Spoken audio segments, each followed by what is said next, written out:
Hello बच्चों, चलिए प्रश्न पढ़ते हैं। मानव शुक्राणु के विषय में निम्नलिखित में से कौन सा एक कथन सही है? हमारे पास चार विकल्प है। पहला विकल्प है एक्रोसोम कोई खास कार्य नहीं करता है। दूसरा विकल्प है एक्रोसोम में एक शंक्वाकार नुकीली संरचना होती है जिसका उपयोग अंडे को भेदने में उसके भीतर प्रवेश करने के लिए किया जाता है जिससे निषेचन हो जाता है। तीसरा विकल्प है एक्रोसोम में शुक्राणु लाइसेंस अंडे के आवरण को घुला देते हैं जिससे निषेचन के लिए सुविधा हो जाती है। चौथा विकल्प है एक्रोसोम एक संवेदी संरचना का कार्य करता है जिससे शुक्राणु अंडाणु की ओर आगे आगे बढ़ता जाता है। अब हम प्रश्न की मुख्य अवधारणा देखते हैं। मुख्य अवधारणा है कि मानव शुक्राणु के विषय में निम्नलिखित में से कौन सा कथन सही है। हमें मानव शुक्राणु के बारे में दिए गए विकल्पों में से सही कथन बताना है। अब हम जान लेते हैं कि शुक्राणु किसे कहते हैं। शुक्राणु को नर युग्मक भी कहते हैं। नर युग्मक भी कहते हैं। यह अंडे को निषेचित करके बच्चे पैदा करने के लिए जिम्मेदार है। इसके तीन भाग होते हैं: सिर, मध्य भाग और पूंछ। शुक्राणु के तीन भाग होते हैं: सिर, मध्य भाग और पूंछ।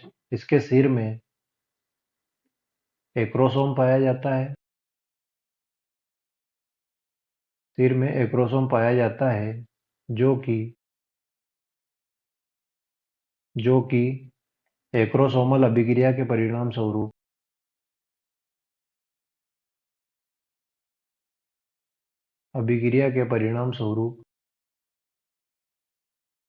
एक्रोसोमल अभिक्रिया के परिणाम स्वरूप शुक्राणु लाइसिन उत्पन्न करता है।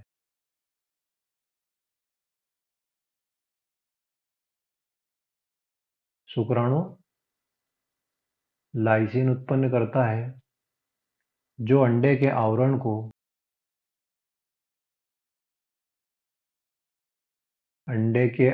को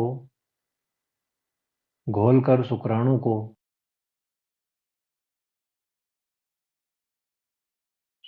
को भेदने हेतु मार्ग तैयार करता है। अब हम विकल्प देखते हैं। मानव शुक्राणु के विषय में निम्नलिखित में से कौन सा कथन सही है? पहला विकल्प है एक्रोसोम कोई खास कार्य नहीं करता है। यह विकल्प गलत है। दूसरा विकल्प है एक्रोसोम में एक शंक्वाकार नुकीली संरचना होती है जिसका उपयोग अंडे को भेदने में और उसके भीतर प्रवेश करने के लिए किया जाता है जिससे निषेचन हो जाता है। तो यह विकल्प भी गलत है क्योंकि शंक्वाकार नुकीली संरचना का यहाँ कोई महत्व नहीं है। तीसरा विकल्प है एक्रोसोम में शुक्राणु लाइसेंस अंडे के आवरण को घुला देता है जिससे निषेचन के लिए सुविधा हो जाती है। यह विकल्प सही है क्योंकि शुक्राणु लाइसेंस अंडे के आवरण को घुला देते हैं जिससे निषेचन के लिए सुविधा हो जाती है, यानी आवरण को घुलाकर शुक्राणु को भेदने हेतु मार्ग तैयार हो जाता है।